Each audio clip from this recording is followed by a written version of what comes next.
In this tutorial, I want to talk about the File menu toolbar. This toolbar offers many standard functions that you'll find in most Windows programs, as well as a lot of functions we'll discuss in other toolbars and keyboard shortcuts. To begin, we have the File menu item, which gives us options for opening and saving projects. If you select New, a dialog box appears asking if you want to save your project. You can also choose to start a new project from a template.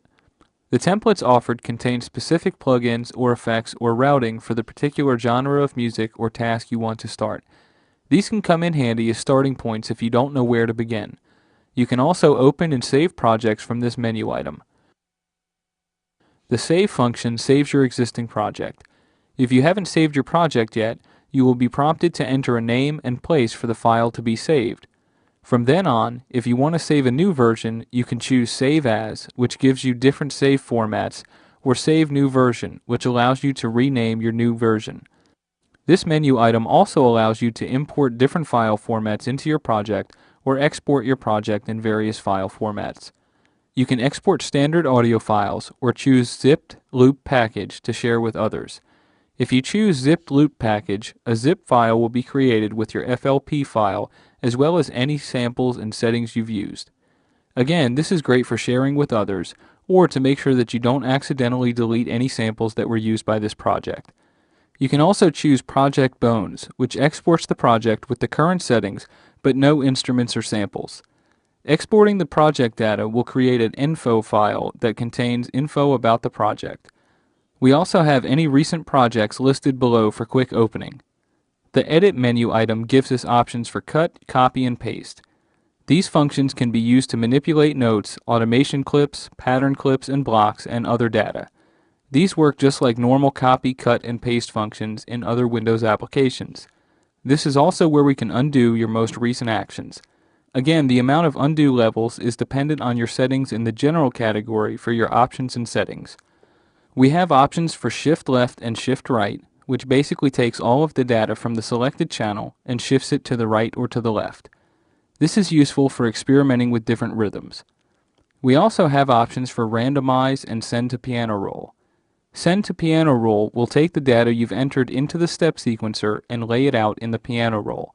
We'll look more closely at this in the piano roll tutorial, but just remember that you can get more fine control over notes in the piano roll, so I usually end up using the piano roll more than the step sequencer. The Randomize feature is a great way to get a project started. I'll open up the piano roll here, and we'll see what the Randomize function can do. We'll choose it, and we're given options to change the parameters like scale and length. The seed buttons change the random pattern, and you can choose the key and scale, as well as velocity and panning parameters at the bottom. This is a really great tool to play with, and is perfect for those days when you just feel stuck. You can fire up the randomization tool and in seconds come up with some new possibilities. It's also a great learning tool for people like me who don't know much about music theory. As a drummer, I have a hard time learning music in terms of harmony. I look at things in terms of rhythm, so a tool like this allows me to see and hear music that is perfectly laid out according to the different scales and keys. The next menu item contains our channel functions. This is one way to add channels to our project. When I say channels, I'm talking about the individual instruments or samplers or generators that we use to make music. When you click on the channels item, you'll be presented with a list of available instruments or generators to add to your project. This is also where we have options for cloning or deleting channels, as well as moving them up or down within the channel window. We'll take a closer look at these in a bit, but remember that the channel item contains these functions. Here is where we can also group channels or color them. This is one way to keep your project organized. Again, we'll take a closer look at these features in another video. The option for Zip Selected simply changes the selected channel into a more compact button. This is helpful if you have a lot of channels in the window at once and want to save space. You can manually unzip a zipped channel by right-clicking it or selecting Unzip All to unzip any currently zipped channels. There is also an option for Restretch All, which will restretch any samples or loops to fit the current project settings. Usually, if you change the tempo, you'll be given the option to restretch the loops, but if you need to manually do it, this is where you can. In the View menu item, we have the options for the different windows, much the same as the shortcut toolbar. We also have the option for the new plugin picker, which can be accessed by pressing Ctrl and then F8. We also have an option for close all windows, which is very helpful if you have a bunch of VSTIs and plugins and sampler windows open. We also have options to auto-arrange the windows and set the background wallpaper. You can use a web page as your wallpaper, but be careful of doing this because it can cause problems for you as you're moving around and clicking on the screen. At the bottom, we have some options to open up specific parts of the browser, such as the currently used automation and generators. This can be helpful to quickly get to places that you need without having to sift through the clutter that can sometimes build up in the browser. The next menu item is the Options menu item. In this, we have our settings options, which we discussed earlier, as well as the project settings and project info, which we also discussed earlier. The MIDI options that we see here are for enabling different MIDI functions such as master sync and output, and below that we have some options that will be discussed in the recording toolbar tutorial. Next, we have the Tools menu item, which gives us some options for searching in the browser, one-click audio recording, which we saw is also found on the extra shortcut toolbar, and some macro functions.